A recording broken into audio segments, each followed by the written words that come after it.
नमस्कार मित्रांनो, आपल्या यूट्यूब चॅनलमध्ये आपले सहर्ष स्वागत आहे।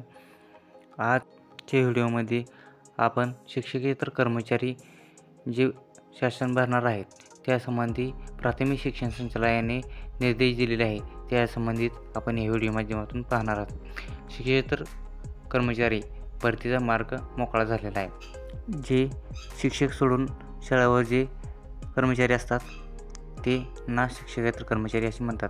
राज्यातील अनुदानित, अंशतः अनुदानित माध्यमिक आणि उच्च माध्यमिक शाळांतील शिक्षकेतर कर्मचारी भरतीचा मार्ग मोकळा झाला आहे।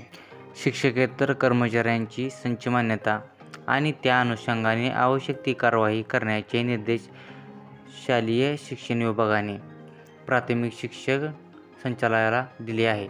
म्हणजे जे शिक्षण खातं आहे, शिक्षण विभाग आहे यांनी प्राथमिक शिक्षण संचालनालयाला ज्या शिक्षकेतर कर्मचारी आहेत त्यांच्या जागा किती आहेत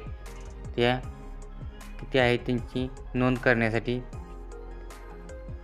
याचे निर्देश दिलेले आहे। खाजगी अनुदानित, अंशतः अनुदानित माध्यमिक आणि उच्च माध्यमिक शिक्षकेतर कर्मचाऱ्यांसाठी सुधारित आकृतिबंध शासन निर्णयानुसार निश्चित करण्यात आलेला आहे। जो आकृतिबंध आहे म्हणजे ज्या पद्धतीनं 30 शिक्षकांना 30 विद्यार्थ्यांमागे एक शिक्षक अशा पद्धतीने असते, त्याच पद्धतीने जे शिक्षकेतर कर्मचारी असतात त्यांना सुद्धा क्रायटेरिया ठरवून दिलेला असतो। तो त्या पद्धतीने शिक्षकेतर कर्मचारी कोणत्या शाळेसाठी किती लागणार आहेत यासंबंधी आकृतिबंध तयार करण्यात शिक्षण विभागाने निर्देश दिलेले आहेत। जो आकृतिबंध आहे तो तयार पूर्णपणे झाल्यानंतर लवकर शिक्षक कर्मचारी भरण्याची आपल्याला गोड बातमी मिळेल। धन्यवाद।